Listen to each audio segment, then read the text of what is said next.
মৰমৰ ছাত্ৰ-ছাত্ৰীসকল, সৰ্বপ্ৰথমে তোমালোকক ইনচাইট আছামলৈ স্বাগতম জনাইছোঁ। তোমালোকে বাৰু চেনেলটোলৈ নতুনকৈ আহিছা নেকি? যদিহে চেনেলটোলৈ নতুনকৈ আহিছা, তেতিয়াহ'লে চেনেলটো ছাবস্ক্ৰাইব কৰি ল'বা। তেতিয়াহে আহিব লগা ভিডিঅ'বোৰৰ আপডেট তোমালোকে সকলোতকৈ আগতে পাই থাকিবা। আজি মই তোমালোকলৈ আগবঢ়াম অসম জাতীয় বিদ্যালয়ৰ ক্লাছ 8ৰ বিজ্ঞানৰ সংশ্লেষিক আঁহ আৰু প্লাষ্টিক নামৰ লেচনটোৰ কিতাপত থকা সম্পূৰ্ণ প্ৰশ্নোত্তৰসমূহ। প্ৰশ্নোত্তৰসমূহ দেখিছানে? প্ৰশ্নসমূহ দেখিছা নহয়? এইখিনি প্ৰশ্ন।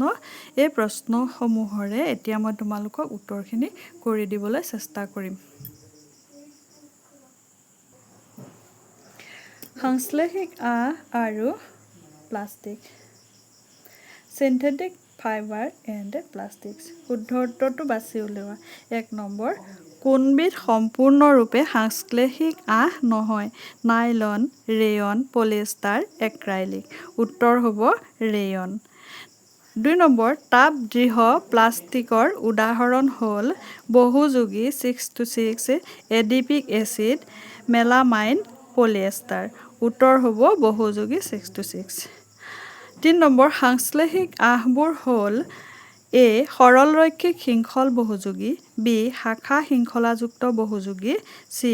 ক্ৰোছ সংলগ্ন বহুযোগী, ডি. একযোগী। উত্তৰ হ'ব সৰলৰৈখিক শৃংখল বহুযোগী।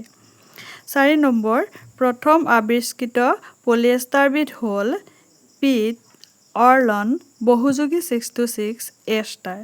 উত্তৰ হ'ব পিট। 5 নম্বৰ, গৰম কালি কোনবিধ কাপোৰ আৰামদায়ক?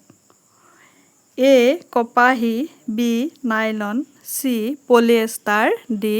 এক্ৰাইলিক। উত্তৰ হ'ব কপাহী। 2 নম্বৰ, খালী ঠাই পূৰ কৰা।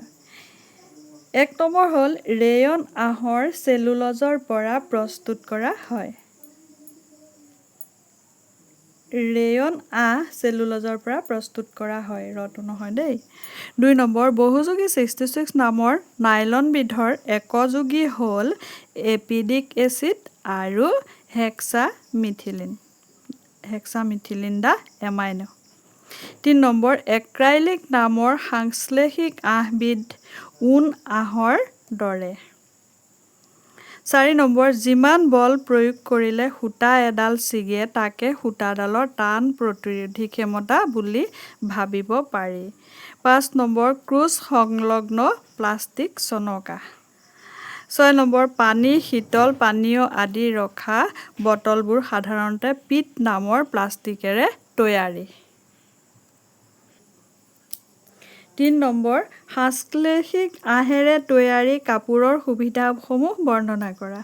উত্তৰ, সংশ্লেষিক আঁহেৰে তৈয়াৰী কাপোৰৰ সুবিধাসমূহ হ'ল 1. সংশ্লেষিক আঁহেৰে তৈয়াৰী কাপোৰসমূহ বেছি দিন টিকে। 2 নম্বৰ, সংশ্লেষিক আঁহৰ কাপোৰবোৰৰ মাজেৰে পানী নসৰকে বাবে ছাতিৰ বাবে উপযোগী। 3 নম্বৰ, সংশ্লেষিক কাপোৰত পোকে নধৰে। 4 নম্বৰ, সংশ্লেষিক কাপোৰত সহজে দাগ নালাগে। 4 নম্বৰ, সংশ্লেষিক আঁহৰ অসুবিধাসমূহ বৰ্ণনা কৰা। এনচাৰ: সংশ্লেষিক আঁহৰ কিছুমান অসুবিধা আছে। সেই অসুবিধাসমূহ হ'ল 1. সংশ্লেষিক আঁহেৰে তৈয়াৰী কাপোৰ তাপ পালে নষ্ট হ'ব পাৰে। 2. এনে কাপোৰে গৰমকালি গাৰ ঘাম শুহি ল'ব নোৱাৰে বাবে আৰামদায়ক নহয়। 3. এই কাপোৰ জৈৱ পচনক্ষম নহয়।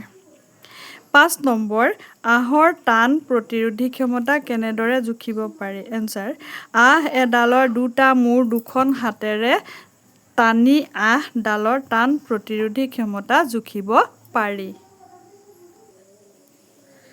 6 নম্বৰ, ৰেয়ন আঁহ কিয় সম্পূৰ্ণৰূপে সংশ্লেষিক আঁহ নহয় লিখা। উত্তৰ, ৰেয়ন আঁহ প্ৰাকৃতিক আঁহৰ পৰিৱৰ্তিত ৰূপহে। তথাপিও ই মানৱসৃষ্ট আঁহ। সেয়েহে এই আঁহ সম্পূৰ্ণৰূপে সংশ্লেষিক নহয়। 7 নম্বৰ, তোমাক এটুকুৰা কাপোৰ দিয়া হৈছে। কাপোৰ টুকুৰা প্ৰাকৃতিক নে সংশ্লেষিক কেনেদৰে প্ৰমাণ কৰিবা?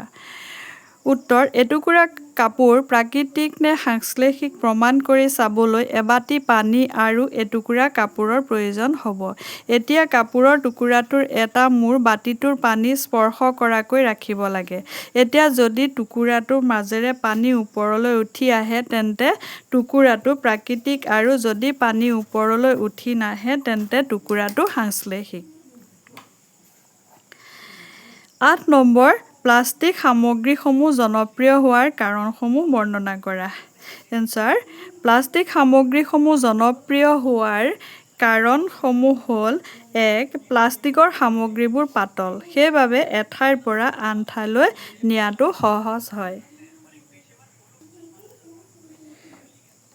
২ নম্বৰ প্লাষ্টিকৰ সামগ্ৰীসমূহ পাতল যদিও টান, সেইবাবে বহুদিন টিকে। ৩ নম্বৰ প্লাষ্টিকৰ সামগ্ৰীৰ দাম তুলনামূলকভাৱে যথেষ্ট কম। ৪ নম্বৰ বায়ু আৰু পানীৰ সৈতে বিক্ৰিয়া নকৰে বাবে মামৰে নধৰে। ৫ নম্বৰ তাপৰ কুপৰিবাহী বাবে গৰম নহয়। ৬ নম্বৰ বিভিন্ন ৰঙৰ পাব পাৰি বাবে মানুহ আকৰ্ষিত হয়। ৯ নম্বৰ প্লাষ্টিক আৱৰ্জনাৰ ব্যৱস্থাপনাৰ বিষয়ে চমুকৈ লিখা। এনচাৰ প্লাষ্টিকে বায়ু, পানী আৰু মাটি সকলো প্ৰদূষিত কৰে। প্লাষ্টিকৰ আৱৰ্জনাক পুনৰ প্ৰয়োজনীয় সামগ্ৰীলৈ পৰিৱৰ্তিত কৰিব পাৰিলে প্লাষ্টিক আৱৰ্জনা কিছু কমিব। এই ক্ষেত্ৰত প্ৰতিটো পৰিয়াল আৰু ব্যৱসায়ী উদ্যোগপতিসকলেও গুৰুত্ব দিব লাগিব। প্লাষ্টিকৰ আৱৰ্জনাৰ ব্যৱস্থাপনাৰ বাবে 5R ধাৰণা সকলোৱে অৱলম্বন কৰা উচিত। প্লাষ্টিকৰ বস্তু সহজে মাটিত মিহলি হৈ নাযায়, গতিকে প্লাষ্টিকৰ পৰিৱৰ্তে কাগজেৰে তৈয়াৰী বস্তু ব্যৱহাৰ কৰিব লাগে। তেতিয়া আমি প্লাষ্টিকৰ আৱৰ্জনাৰ পৰা পৰিৱেশ তথা প্ৰাকৃতিক মুক্ত কৰিব পাৰিম। ১০ নম্বৰ প্লাষ্টিকে পৰিৱেশ কেনেদৰে প্ৰদূষিত কৰে লিখা। এনচাৰ বহুতো প্লাষ্টিক এবাৰ ব্যৱহাৰ কৰি পেলাই দিয়া হয়। এইবোৰ হ'ল এবাৰ ব্যৱহাৰ্য প্লাষ্টিক, পলিথিনৰ ঠোঙা, পানীৰ বটল, খোৱা বস্তুৰ পেকেট, প্লাষ্টিকৰ থাল, গিলাচ আদি এনেধৰণৰ প্লাষ্টিক। প্লাষ্টিক বটলসমূহ একে ঠাইতে পৰি নাথাকে, নলাৰে বাগৰি গৈ প্ৰথমে নদীত পাছত সাগৰত পৰেগৈ। অৰ্থাৎ আমাৰ ঘৰৰ কাষতে পেলোৱা প্লাষ্টিক বটলটো গোটেই পৃথিৱী ঘূৰিব পাৰে, কিন্তু তথাপি বিনাশ নহয়। ফলত নদীৰ বুকু এনেধৰণৰ আৱৰ্জনাই ভৰি পৰাৰ ফলত অলপ বৰষুণতে নদীসমূহ ওপৰলৈ উঠি অহা দেখা যায়। আনহাতে পথাৰ বা যিকোনো খেতি কৰা ঠাইসমূহো এনেধৰণৰ আৱৰ্জনাৰ বলি হৈ নষ্ট হৈ পৰা দেখা গৈছে। 11 নম্বৰ পাঠটোত থকা ইংৰাজী প্ৰতিশব্দসমূহৰ এখন তালিকা প্ৰস্তুত কৰা। পাঠটোত থকা ইংৰাজী প্ৰতিশব্দসমূহৰ মই তোমালোকক এনেদৰে তালিকা প্ৰস্তুত কৰি দিছোঁ। চোৱা, দুটা ভাগ কৰি লৈছোঁ। প্ৰথমে এয়া অসমীয়া, তাৰপাছত ইংৰাজী। ফাইবাৰ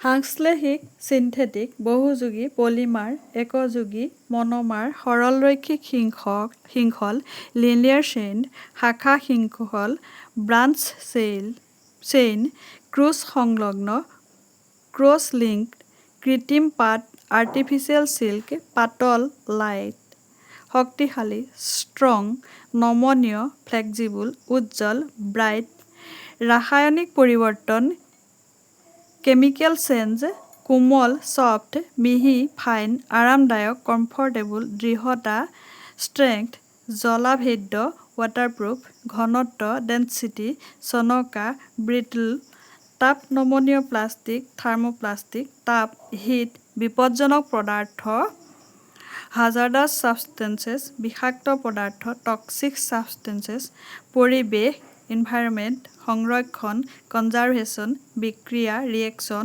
কুপৰিবাহী, পোৰ কণ্ডাক্টৰ্ছ। আজিলৈ প্ৰশ্নোত্তৰসমূহ ইমানতে শেষ হৈছে। অহাকালিলৈ তোমালোকক পুনৰ লগ পাম এই পাঠটোৰে অতিৰিক্ত প্ৰশ্নোত্তৰসমূহৰ সৈতে। আজিলৈ আহোঁ, ধন্যবাদ।